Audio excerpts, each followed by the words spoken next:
Hello everyone, in this video we're going to learn a few things. First, we are going to learn about mapping a function. When we talk about mapping a function, we want to map a function to a collection of items. As we know so far, a collection that we know is array. So we will learn to see how to map a function to an array in this video. Next, we will also learn a new concept that we call Lambda function. Of course, all of you are already aware of what is a function. Normally, when you have an explicit function, you have a way of expressing this function that you're comfortable with. That's easy, that's just right there.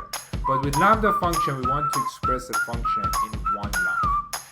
So these are what we will learn in this video. Let's get to them.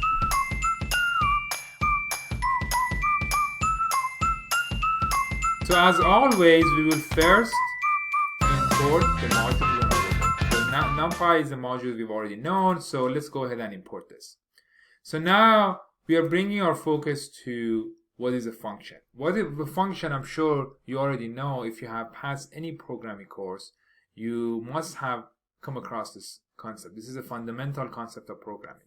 Basically, when you have a piece of code that you will be running again and again, and you give it some sort of a structure and an identity, which is the name of the function, you create a function. And then you can call the function and use the same piece of code over and over again.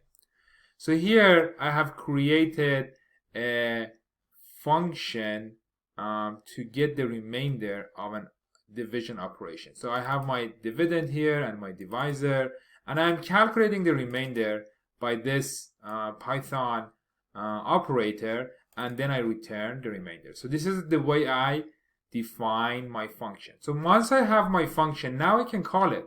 I can calculate the remainder of 2, the operation of 12 divided by 5. I can operate 12 divided by 2. Anything I want, I can just calculate it. So that's a function that I created. Now I can use it again and again. So now let's talk about mapping a function. What does it mean to map a function? So as I said earlier in this video, when you want to map a function, you have to map this function to a collection of items. So basically what it means that this function will execute for all of these items that is in your collection. So it'd be 5 like my hand, or millions of items. So that's the beauty of mapping a function. So let's go ahead and explicitly create a function. I'm creating a function to round numbers. So whatever numbers comes here, I'm just going to keep throw away all of the decimal points and keep the original number. So once I run this, now whatever I run, I get just that number, 15.45 turns out to 15. Or any number I have here is just gonna keep that number that has no decimal points. So let's map this function to our Apple stock prices. So this part of the code that you already also have in the file I have shared is going to just do what we did in the previous video. So now I have my stock prices here, and it's an array of different prices. So I can just go ahead and map this function, round. Do you remember round? I'm just mapping this function into this array. Once I do this, what I get is not the result that I am expecting. It gives me a map. So basically, if these are the stock prices and this is my function, now imagine that there is a connection between all of these items and this function. So all I need to do is sort of execute them. Then the way you execute a map is by calling list. So you say list my map. And once I run this, now it does what I wanted to every single one of those prices, one of those elements of the array.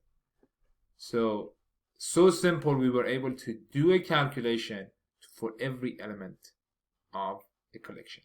This is game changer for data analytics. So let's see a few other ways you could do that. So here what we did, we sort of like create a map. I call it my map, and then I list it. You didn't have to do that. You could just say list map, and then just get what you wanted. So this is normally what you would see in the codes. It's just an extra step that you don't need. So once I run this, I get the same answer as the one above it. So now that we know what's a mapping function and how it can be useful, let's also learn about this very powerful concept, lambda. Lambda function is a function that is expressed differently. That's all there is to it.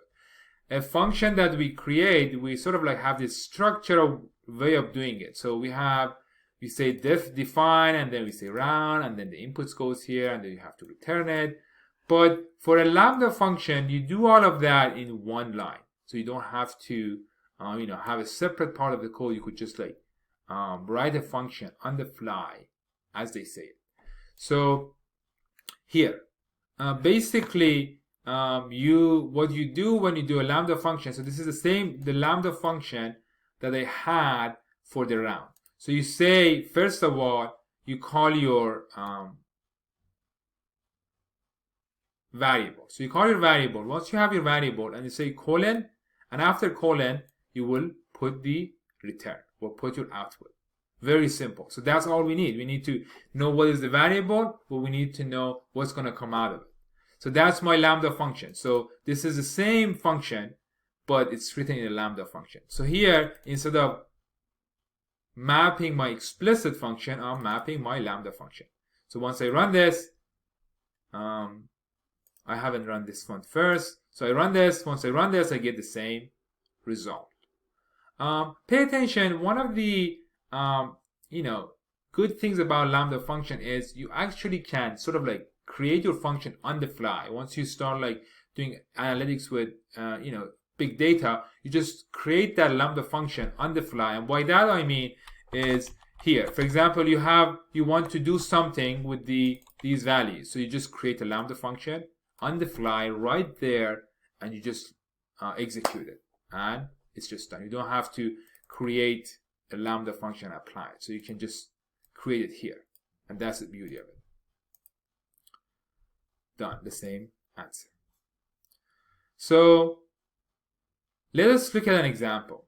So we want to use a lambda function to replace any price that is less than 200 with 200. So we just want to keep everything that is above 200 as the original value. Anything that is below 200, we're going to change it for 200. And we can just simply do that with lambda. So this is our lambda function, lambda x. If the x value is smaller than 200, I want 200. So this is how you do a conditional in a lambda function. You say 200 if this is true, else I want itself. So once I run this, now if anything that's below 200 has changed to 200. And now I was able to sort of like change this array with just one line of code, and I did so many operations here. And we did that with the power of mapping a function